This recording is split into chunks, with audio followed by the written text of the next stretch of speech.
Hi guys, so today I'll be talking about basketball and I will be focusing on the tactical problem of creating space in the attack.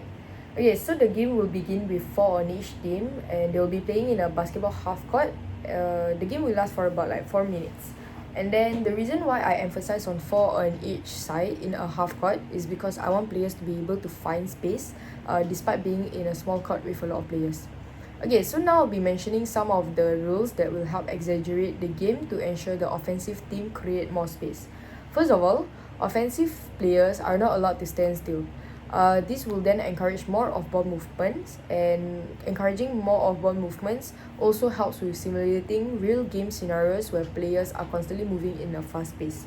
Not only that, this rule actually helps players to develop quick decision making because their teammates are constantly running around the court and they are required to make quick decision to whom they want to make the pass to lah. And then secondly, each team must complete 5 passes before scoring and they cannot pass to the same person more than once except for the last pass because there's 4 in a team but they are required to make 5 passes, so one person will have to make 2 passes lah. So this rule actually helps players to work together more effectively by encouraging teamwork and also to create better scoring opportunities through ball circulation,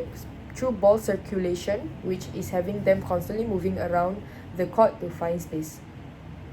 Thirdly, since it is the first game of which I will use it to measure how the players fare in the game, dribbling will not be allowed because it can force players to rely on their passing more and the main issue of the game, which is more of ball movements to create space. Lastly, as for the point system, I will prohibit 3-point shots as some players may just shoot a 3-pointer because they are unable to force a pass to a player.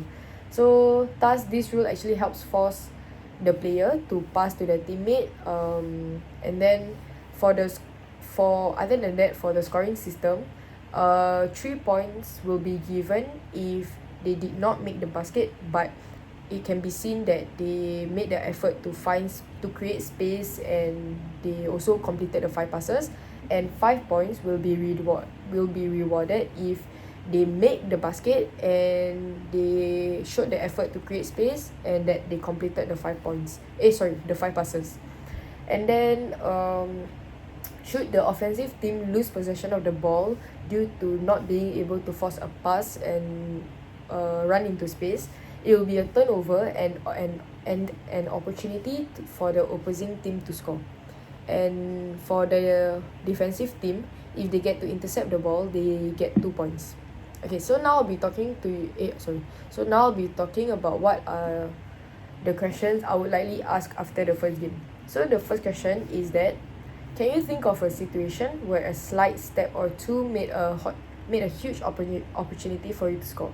So the answer that I would want to hear from them would be when they were able to find and run into space without the defender intercepting the ball or losing possession because it allowed them to get an open shot or even create a space for their teammate. This question actually prompts players to reflect on the influence of subtle positioning adjustments in creating space and their impact on the game. Another question would be, can you think of a challenge you faced during the game? The answer I would want to hear from them would be how the defenders were crowding them, so resulting in them not being able to create space. Not only that, some may also find it difficult in finding open passing lanes and struggles to get an open shot. So this question encourages players to think about the tactical problem and how the modified game highlighted these challenges, making them more aware of the need to create space and to work on the skills to overcome them. Okay, so lastly, the question that I will ask them is that how did the rule of not being able to stand still help in the game you just played? The expected answer could be that the rule forced them to be more active, improve their positioning and adapt to the defense, which ultimately contributed to better offensive performance and helping them create and run into space. So that will be all for the TGFU, and thank you.